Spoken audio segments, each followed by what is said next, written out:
Hello friend, this is Mamta Samaria Khandelwal and you are watching MSK chemistry class 12 electrochemistry chapter हम discuss कर रहे हैं। तो आज हम बात करते हैं यूजेस ऑफ ईएमएफ सीरीज़ की।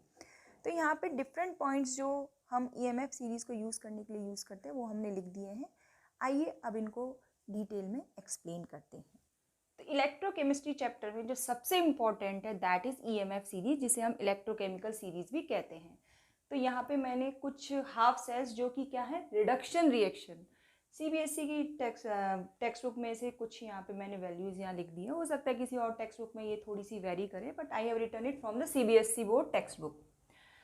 तो अब सवाल ये उठता है कि इस ईएमएफ सीरीज़ को किस तरीके से यूज़ किया जाता है, because this is the key to solve all the numericals और all the confusions of electrochemistry chapter. तो आज हम सीखेंगे कि इस ईएमएफ सीरीज़ को हम किस तरीके से यूज़ करते हैं।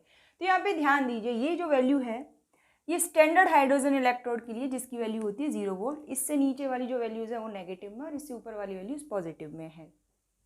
ठीक है, अब एग्जाम में क्वेश्चन किस तरीके से आता है, मान लीजिए आपको ये कोई दो हाफ सेल्स दे दिए हैं और आपसे पूछा गया कि इनके लिए ई नॉट सेल कैसे आप निकालेंगे, सेल डायग्राम कैसे बनाएंगे। तो अब यहीं से आपको सारे सॉल्यूशन निकालने हैं और हम आपको हर एक की समझाते हैं आपको किस तरीके से यूज़ करना है। यहाँ पे दो हाफ सेल है, ध्यान दीजिए ये जो पोटेंशियल की वैल्यूज़ हैं ये रिडक्शन पोटेंशियल की है। क्यों? क्योंकि ये जो वैल्यूज़ हैं ये रिडक्शन रिएक्शन के लिए।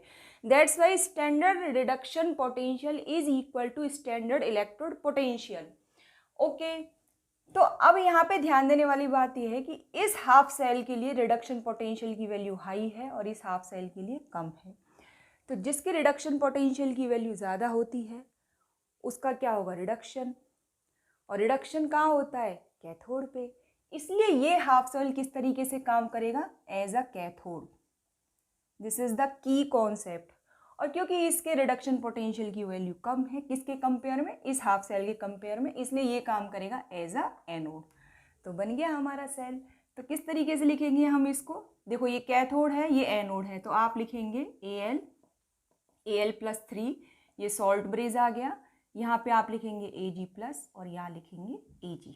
तो पहला आपका डाउट क्लियर हो गया, किसे कैथोड बनाना है और किसे एनोड बनाना है।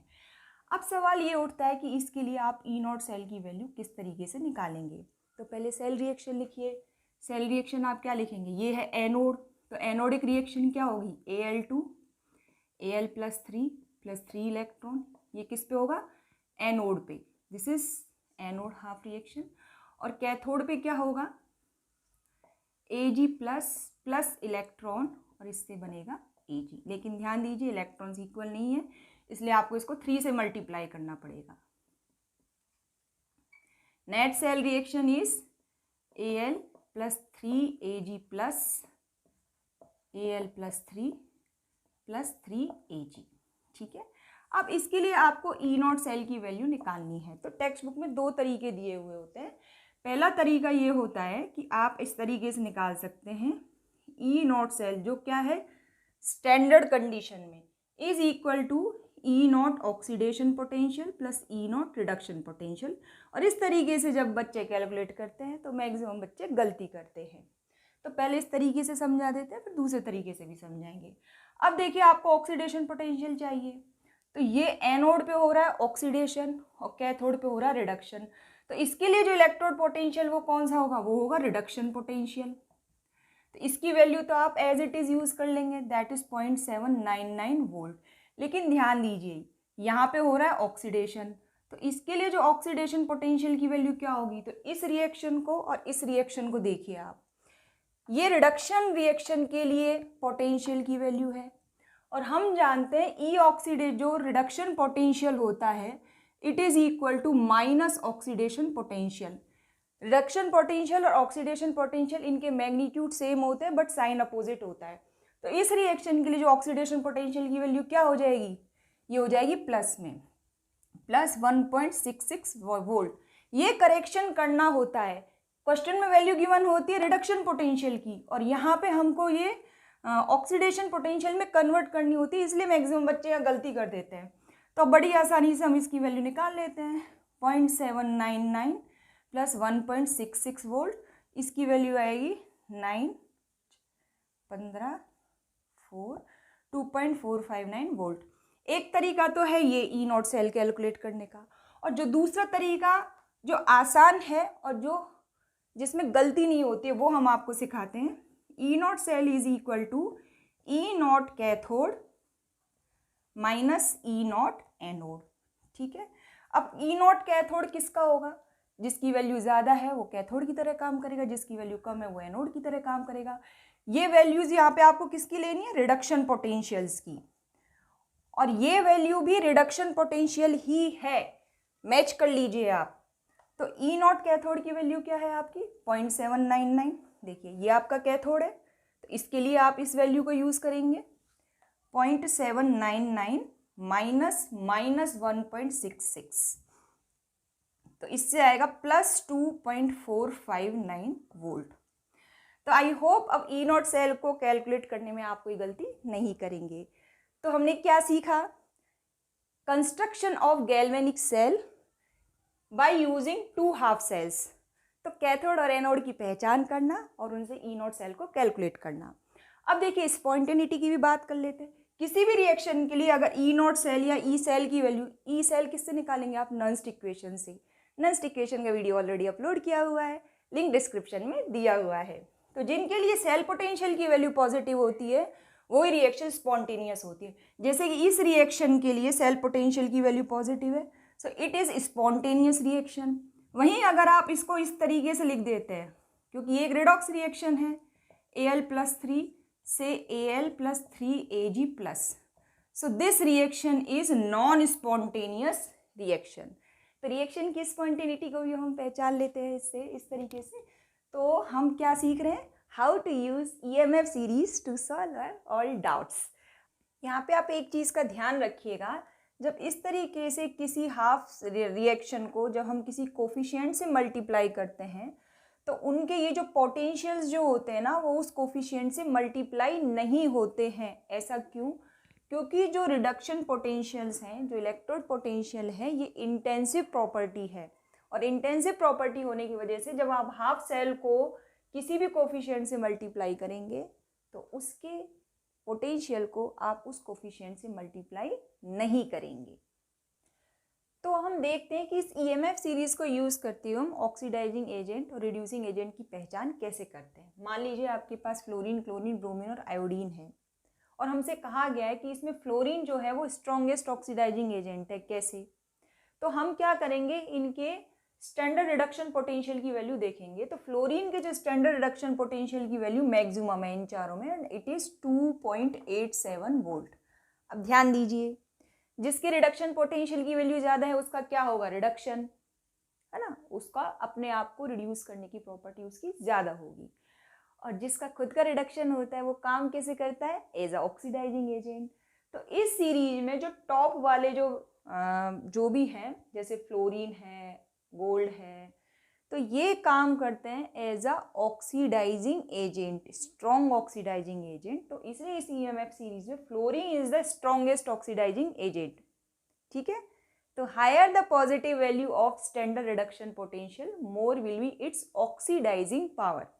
इसी तरीके से हम रिड्यूसिंग एजेंट की बात कर लेते हैं। तो जिनके रिडक्शन पोटेंशियल की वैल्यू कम है उनका खुद का क्या होगा? ऑक्सीडेशन।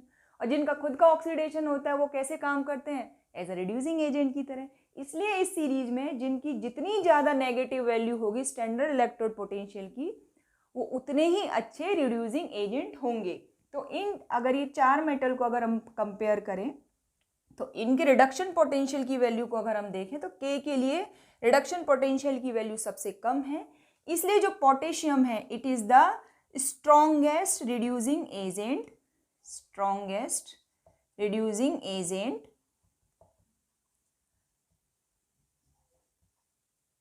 Among these metals. तो ये बात हो गई, ये कॉन्सेप्ट बहुत इजी है, बस आपको SRP वैल्यूज के ध्यान देना है।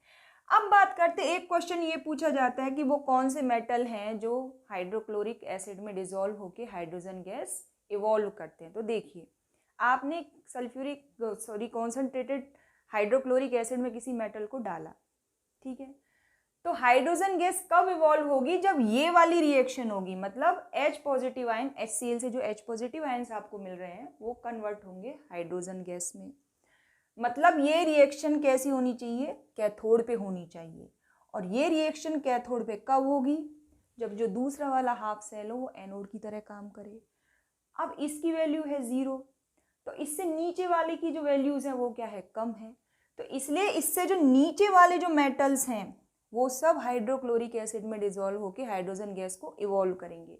और इससे जो ऊपर वाले जो मेटल हैं तो उनकी रिडक्शन की टेंडेंसी ज़्यादा हो जाएगी, तो वो खुद एज अ कैथोड की तरह काम करेंगे। ठीक है, इसीलिए इससे ऊपर वाले जो मेटल्स जिनके रिडक्शन पोटेंशियल की वैल्यू पॉजिटिव है वो हाइड्रोजन गैस इवॉल्व नहीं करेंगे, और नीचे वाले मेटल हाइड्रोक्लोरिक एसिड में डिजोल्व होकर हाइड्रोजन गैस को लिबरेट करेंगे।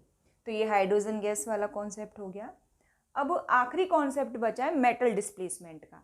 तो देखिए मेटल डिस्प्लेसमेंट, मान लीजिए आपने एल्यूमिनियम और कॉपर, इन दो मेटल को लेके कोई आपने गैल्वेनिक सेल बना लिया, तो कॉपर डिस्प्लेस होगा।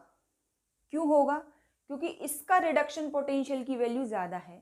तो सोचिए रिडक्शन होगा तभी तो मेटल आयंस से मेटल के फॉर्म में जाएगा। तो मेटल को डिस्प्लेस करने के लिए हमारी रिक्वायरमेंट क्या है कि उसके मेटल आयंस का रिडक्शन होना चाहिए। और रिडक्शन कब होगा, जब उसको किसी ऐसे मेटल के साथ कपल किया जाएगा जिसके रिडक्शन पोटेंशियल की वैल्यू से कम होगी। तो अगर आप इन दो को लेंगे, कंपेयर करेंगे, तो कॉपर का होगा, एल्यूमिनियम का होगा ऑक्सीडेशन, और कॉपर का क्या होगा, रिडक्शन होगा। रिडक्शन होगा तो मतलब कॉपर क्या होगा, डिस्प्लेस होगा फ्रॉम इट्स सॉल्ट सॉल्यूशन। वहीं मान लीजिए आपने कॉपर और सिल्वर इसका गैल्वेनिक सेल बनाया है, तो उस कंडीशन में कॉपर का काम होगा एज अ एनोड की तरह और ये काम करेगा एज अ कैथोड। तो अब क्या होगा, अगर आप इन दोनों को लेते हैं तो सिल्वर आयन डिस्प्लेस होंगे सिल्वर के फॉर्म में, और कॉपर का क्या होगा, ऑक्सीडेशन। तो इन दोनों के केस में जो आपकी सेल रिएक्शन बनेगी, it will be Cu2 Cu+2 electron, और डिस्प्लेसमेंट होगा सिल्वर आयंस का किस फॉर्म में, सिल्वर फॉर्म में। तो बड़ी आसानी से रिडक्शन पोटेंशियल की वैल्यू को देखकर हमें पता लगा सकते हैं कि कौन सा मेटल किसको डिस्प्लेस कर सकता है। और इसी बेसिस पे मेटल की रिएक्टिविटी सीरीज दी हुई है। जो नीचे वाले मेटल्स हैं, ये वाले metals, these are highly reactive metals and these are less reactive metal. So this is all about EMF series. अगर आपको कोई डाउट है तो कमेंट सेक्शन में अपना क्वेश्चन टाइप कीजिए। So thank you for watching MSK Chemistry.